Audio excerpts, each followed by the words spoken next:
लसगरीपुर पंचायत के जनता के मैं प्रणाम करना चाहूँगा और आशीर्वाद लेना चाहूँगा कि हर संभव हम आपके साथ हैं, तो आप हमको मौका दीजिए और अच्छे तरह से हम आपको दरवानी करके दिखाएंगे। ये तो लोगों को विश्वास रखना ही होगा कि हाँ गांधी जी आए हैं तो विकास करेंगे। इस न्यूज़ के प्रायोजक हैं अफजल फर्नीचर। कांटी प्रखंड क्षेत्र में पंचायत चुनाव के नामांकन के बाद अब पंचायतों में राजनीतिक गलियारा गर्म हो चुका है।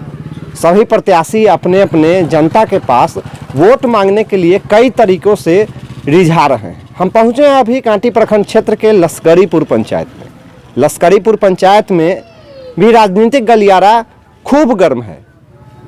प्रत्येक प्रत्याशी अपने अपने वोटरों को रिझाने में लगे हैं। अभी हम हैं जितेंद्र साहनी जी के पास। जितेंद्र साहनी जी उर्फ गांधी जी, जो इस बार लसगरीपुर पंचायत से मुखिया पद के लिए चुनावी मैदान में है। अब इनका क्या है एजेंडा, किस मुद्दे के साथ चुनावी मैदान में आए हैं, इन्हीं से जानते हैं। गांधी जी, सबसे पहले आपका स्वागत है। लसगरीपुर पंचायत में चुनाव आ गया है, 15 नवंबर को चुनाव होना है। आप भी चुनावी मैदान में, क्या कुछ मुद्दे लेकर इस बार चुनावी मैदान में? सबसे पहले मैं आपका नमस्कार करूंगा सर, प्रणाम करूंगा। और मेरा मुद्दा यही है कि मैं एक निर्मल पंचायत बनाऊं लसगरीपुर पंचायत को। और मेरा मुद्दा यही है कि रोड नाला बनना चाहिए, लोगों को इंदिरा आवास की लाभ मिलना चाहिए। इंदिरा आवास में लोगों से 20,000, 25,000, 10,000 घूस जो लिया जाता है, ये ना लोगों को लगे। और हम गरीब के सहारा करने के लिए आए हैं। यहाँ देखते हैं कि आज तक ये रोड नहीं बन पाया। ये मेन रोड है, ये लक्ष्मण सहनी के घर के दूरा के आगे के ये रोड है। ये मेन रोड पर हम लोग खड़े हैं सर, और नहीं कहीं रोड बना, नहीं नाला बना। और जो ये क्या कहते हैं, ये जल नल वाला जो काम हुआ, इसमें लूट खसोट के काम किया गया। आज भी आप गए हैं मिठन सराय, देखे होइएगा रामचंद्र शाह के दूरा के सामने 1 फीट गड्ढा खन के जो पाइप डाला गया था, वो फूट के पानी पूरा रोड एकदम जाम हो गया है। पानी हो गया है, किसी का खेत में पानी बह रहा है। यही सब मुद्दा है। और क्या कहते हैं, ये जो पोखरी के उगाही सब के लिए आया है, तो ये सब उगाही नहीं हुआ, रोड नाला के काम नहीं हुआ सर। आप कई योजनाओं में कह रहे हैं कि घोटाला हुआ है, सही तरीके से काम नहीं हुआ। तो क्या पूर्व में जो प्रत्याशी रहे हैं विगत 10-20 वर्षों से, 10 साल से पूर्व में, उससे पहले भी प्रत्याशी रहे, क्या उससे पहले भी थे? हाँ। उन सब के कार्यों में गांव का विकास नहीं हो पाया? नहीं, उन लोगों को कार्यों में तक गांव का विकास हुआ। 2-4 जगह यानी कि सोलिंग का काम हुआ था, जो ये 10 बरस पहले हुआ था, 15 बरस पहले हुआ था। और वो रोड आज तक नहीं ढलाया। एक मेन रोड है, इसको अगर ढाल देले रहते तो आज लोगों को ये पैर में चोट नहीं लगता ईंटे से। इसमें किसका दोष मानते हैं? पूर्ण तरह ये प्रतिनिधि का दोष है। प्रतिनिधि जो थे ऐसे 10-5 वर्ष पहले, उन्होंने अच्छा ढंग से काम नहीं किए, अच्छा लोगों को रास्ता ढंग से नहीं दिए चलने के लिए। अच्छा, एक सबसे बड़ी मुख्य समस्या, आप जिस क्षेत्र में अभी खड़े हैं, मिठन सराय में हम खड़े हैं, ये क्षेत्र लगभग 3 महीने बाढ़ से डूबा रहता है। और साल के 6 महीने लगभग यहाँ के लोगों को बाढ़ से उबरने में अपना समय व्यतीत करते हैं। एक तरफ बाढ़ आ जाती है और दूसरी तरफ जब बाढ़ चले जाती है तो लोग आशियाना बनाने में लगते हैं।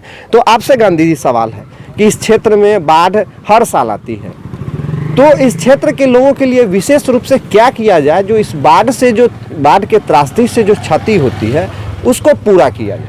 जी देखिए, इस क्षेत्र को बाढ़ से बचाने के लिए हम लोग कोशिश 4 वर्षों से कर रहे हैं, पिछले 4 साल से, कि उस टाइप से यानी कि नदी के साइड से रिंग बांध होनी चाहिए और रेलवे के ट्रैक के ऊपर से रास्ता होनी चाहिए। हम लोग इस पहल पर काम किए हैं, बात किए हैं। तो आप पेपर पढ़े होइएगा सर कि 7 फीट तक ऊंचा भर दिया जाएगा इस रोड को। और वहाँ से वो क्या कहते हैं, रेलवे ढाला जो 4 लेनमा से जो आती है सड़क, वो राजेंद्र शाह के घर तक ले यानी कि 3000 फीट तक ये प्रस्ताव हम लोग दिए हैं और उस पर काम हम लोग कर रहे हैं। बाढ़ के समय क्या स्थिति रहती है? बाढ़ के स्थिति तो खासकर क्या सरकारी योजनाओं का तो खासकर बाढ़ के स्थिति में यही कुछ लोगों को लाभ मिलता है कि 4 लाइन पर लोग जाते हैं, आशियाना बनाते हैं, और उसी जगह बगल में मेरा घर है। हम 24 घंटा लोगों को सेवा करने के लिए वहाँ खड़ा रहते हैं। तो और सरकारी योजनाओं का लाभ नहीं मिल पाता? सरकारी योजना का तो लाभ यही मिलता है कि सब दिन आलू के सब्जी चले है, आ चावल चले छे वह 32 रुपये किलो वाला 25 रुपये किलो वाला चावल चलता है।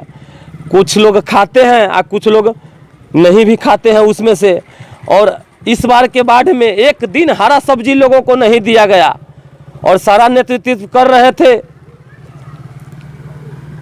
यानी कि वर्तमान प्रत्याशी जो अभी थे वो कर रहे थे, नेतृत्व कर रहे थे, लेकिन उन्होंने एक दिन नहीं कहा कि से हाँ आज हरा सब्जी बनना चाहिए। हम लोग थोड़ा बोले तो चना उना और सुआवरी सब के उसमें मिलावट हुआ। अच्छा, वर्तमान के कार्यों से आप काफ़ी नाखुश लग रहे हैं, इसके पीछे का कारण क्या है?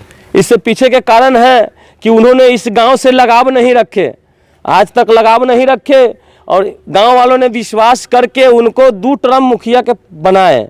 एक टर्म उनकी पत्नी थी,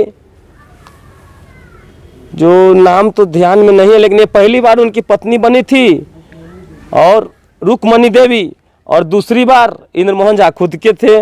लेकिन उन्होंने गांव वालों की तरफ कोई ध्यान नहीं दिए और उन्होंने अपना घर यहाँ से लेके कहीं अलग शिफ्ट हो गए और गांव वालों सब दिन हेल रहे थे, आज भी हेलने के लिए छोड़ दिए और अपने निकल गए। आप कह रहे हैं कि उन्होंने गांव का विकास नहीं किया। बाय द वे, आपको अगर जनता प्रतिनिधि बनाती है तो क्या उम्मीद रखे जनता, कैसे विश्वास करे कि आप भी गांव का विकास ही करेंगे? जी, लोगों को तो विश्वास रखना होगा, इसलिए कि हम लोगों के साथ विश्वासघात वाला काम नहीं करते हैं और पिछले 5-7 वर्षों से मिठन सराय वालों को हम सेवा करते आ रहे हैं।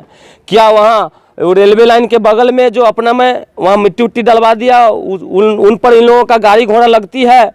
बाढ़ के समय में मैं एक दिन किसी भी व्यक्ति को नहीं बोले होंगे कि हाँ आप यहाँ गाड़ी नहीं लगाइए, अब वहाँ स्ट्रक्चर लगा दिले हैं, वहाँ लोग सोते हैं, बैठते हैं, पानी चालू कल चालू रहता है, वो लोग अपना पीते हैं, खाना बनाते हैं, लोग आपस में खाते हैं और यही सब। लेकिन ये तो लोगों को विश्वास रखना ही होगा कि हाँ गांधी जी आए हैं तो विकास करेंगे। अच्छा, अभी चुनाव का समय चल रहा है, लोगों के पास भी आप जाते होंगे, अभी चुनावी जो है आपकी रणनीति चल रही होगी, चुनावी चर्चा भी चल रही होगी। क्या लगता है कि समाज में कितना रिस्पॉन्स आपको मिल रहा है, लोगों का कितना प्यार मिलेगा आपको?